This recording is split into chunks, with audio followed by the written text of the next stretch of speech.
Hello, my name is Julian Villegas, and my group members are Kiko Chavarria and Mason Nguyen. Together, we chose the Challenge by Choice project and analyzed Thomas Hutchinson's A Loyalist Rebuttal to the Declaration of Independence.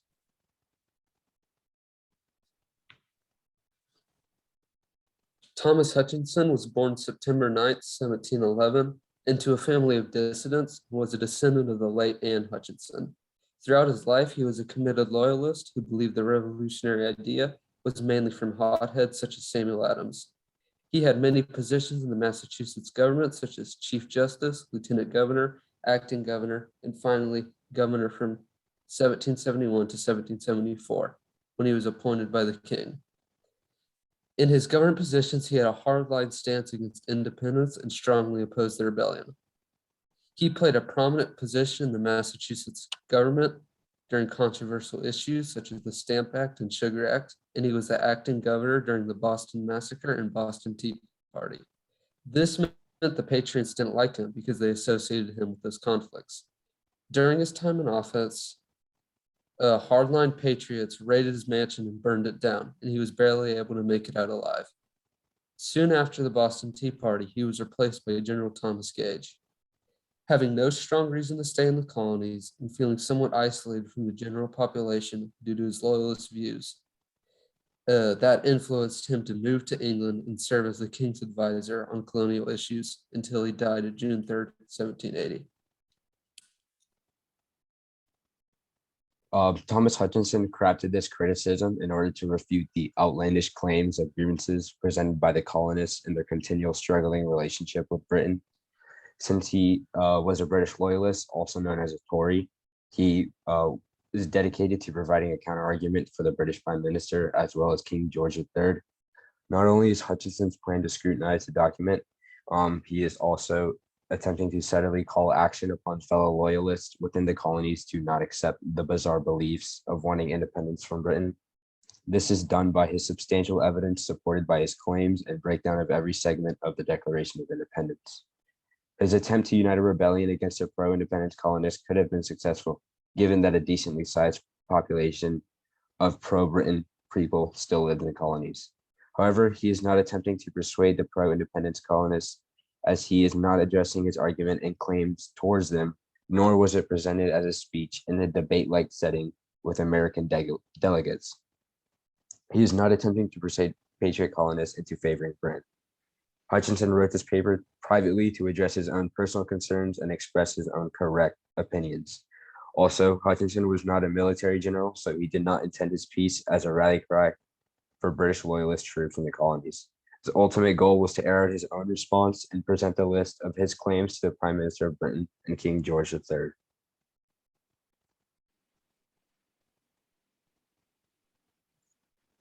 Thomas Hutchinson spends a lot of time singling out or indicating the audience that he wants to reach throughout the article, and this audience becomes evident within the usage of the words "my lord." The lord in question is identified as Lord Frederick North, who was the Prime Minister of England from 1770 to 1782. So Hutchinson knows that North, his target audience, is at the top of English political positions, Prime Minister, head of government in England. And as a result of this, he knows about a lot of events that have happened over the course of this time period in America during this time, and he'll have a large say on whether or not the British will accept the declaration as something they'll be okay with. Thus, Hutchinson writes seemingly explicitly to him. This is when he says, "The colonists begin, my lord, with a false hypothesis, and I was, my lord, somewhat at a loss upon first reading this article." And when he also uses specific events like the burning of the Gaspee, or the description of the riotous and violent opposition to government in the town of Boston, which alarmed the whole kingdom in the year 1768.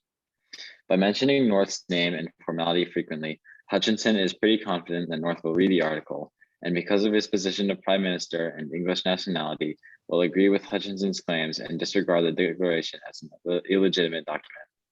Despite this, beyond North, Hutchinson's writing also reaches other audiences.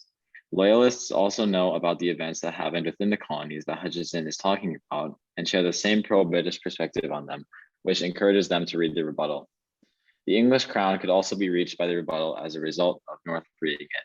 And then finally, patriots are specifically mentioned and denounced in the article multiple times. Hutchinson calls on them through statements like, the House of Representatives raised the most frivolous objections against the authority. Statements like these are put in to seemingly anger the patriots, which in turn could cause them to refute it.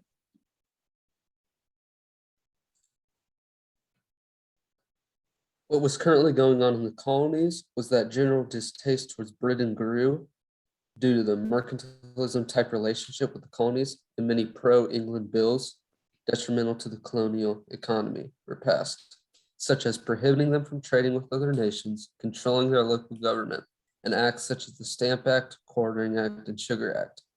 In response to this, the Patriots wrote the Declaration of Independence, which listed their grievances with Britain, then claimed independence from Britain. A divide then grew as colonies were split between the Patriots and Loyalists. Roughly 40% of the colonists were Patriots, 20% Loyalists, and the rest moderates.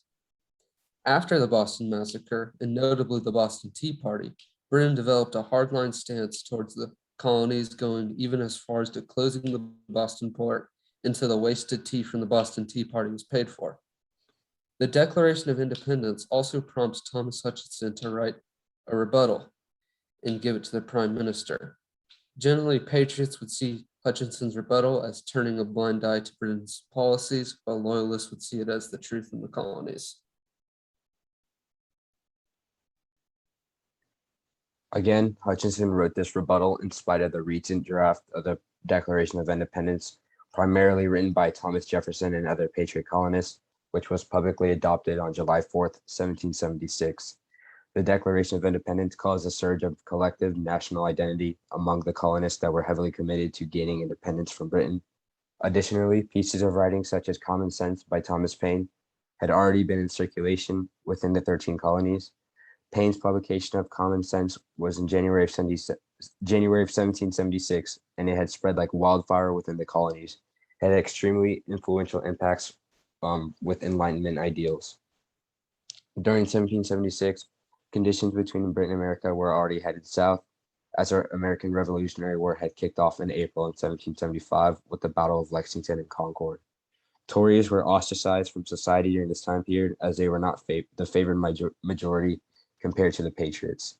Hutchinson is a direct example of this effect when Benjamin Franklin and Thomas Cushing publicly published private letters to correspondents in England revealing that Hutchinson supported the further restraint of liberty. What Hutchinson is communicating is that he is at a disagreement with the Patriot colonists and the Liberty movement. That was in June of 1773, which was 3 years prior to the drafting of the Declaration of Independence and Hutchinson's rebuttal. Hutchinson felt an urgent need to declare his own rebuttal because he felt that the rising movement was gaining too much power within the colonies over baseless and false claims against the British Parliament. In a sense, he had a now or never mentality. It was his role as a king's advisor to inform him of pressing issues. Hutchinson felt that it was his duty as a British loyalist to write and heavily critique the grievances presented by the colonists because relationships were souring too quickly for Britain's comfort if they wanted to maintain their mercantilist ties with the colonies.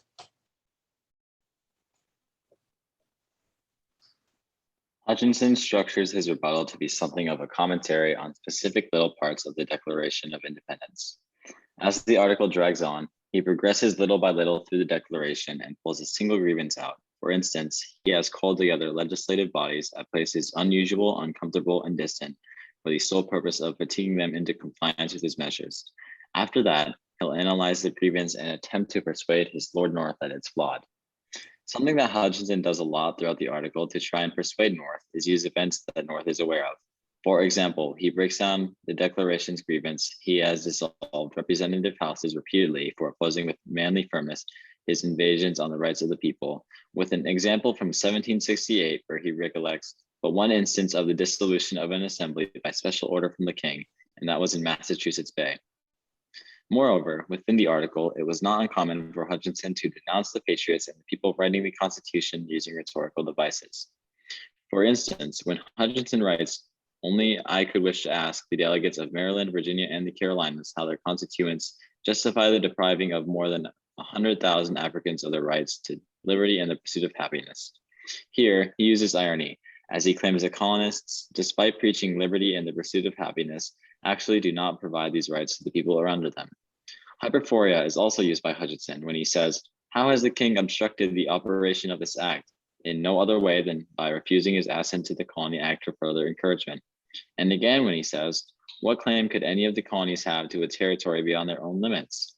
No other security against an improper settlement of this country could have been made equally judicious and unexceptionable.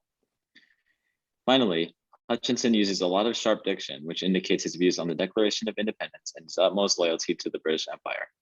He dismisses the declaration as nothing more than frivolous objections against the authority, and indeed, it was the beginning of that unlawful confederacy which has gone on. These both imply that Hutchinson thinks that the declaration was created by fools who don't know what they're talking about, and that the attempted revolution is also foolish. Moreover, at the very end of the piece, he describes his relationship with Lord North to be a most humble and most obedient servant, which implies he embraces British power and looks at them in a positive light.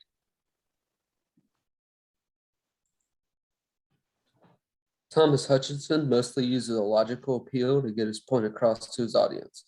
His main audience is the Prime Minister, and thus he shows much respect towards him throughout his rebuttal, repeatedly calling him my lord.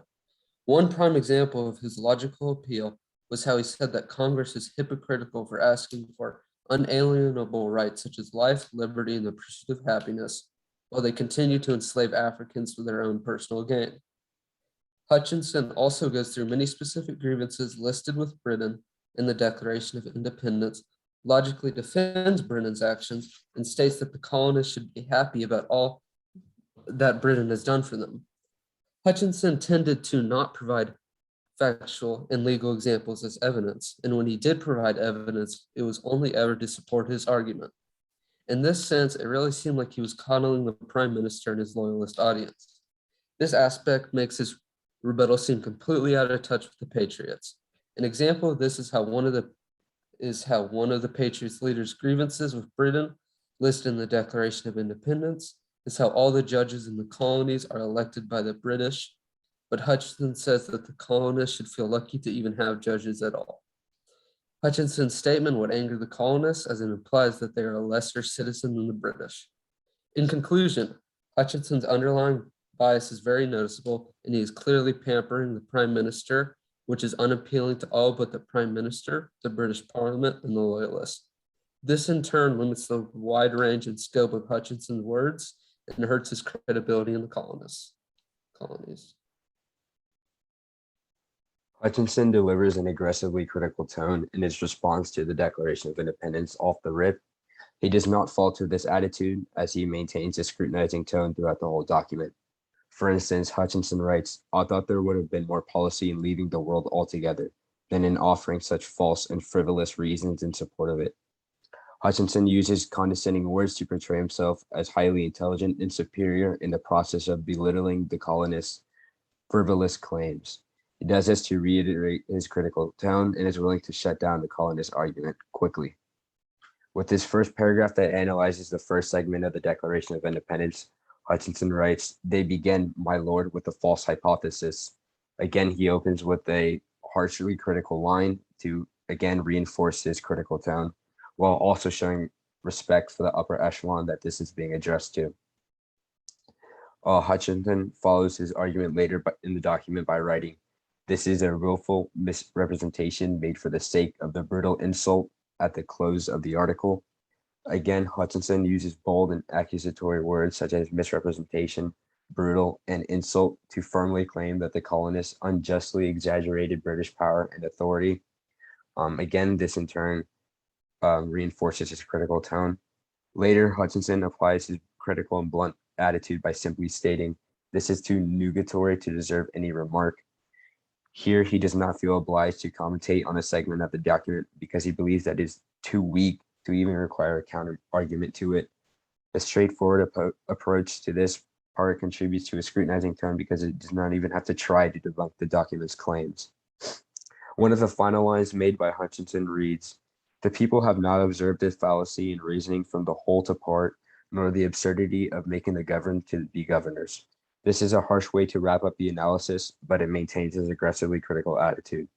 He calls out the stupidity in the colonists' beliefs that they could successfully govern themselves after separating from Britain. He addresses their reasoning as a fallacy or a lie. He firmly believes that the colonists are idiotic with his disparaging attitude. His writing is heavily influenced by his feelings and biases against the Patriots, so it categorizes its analysis as a subjective piece of writing. This is what heavily influences his negative and condemning tone.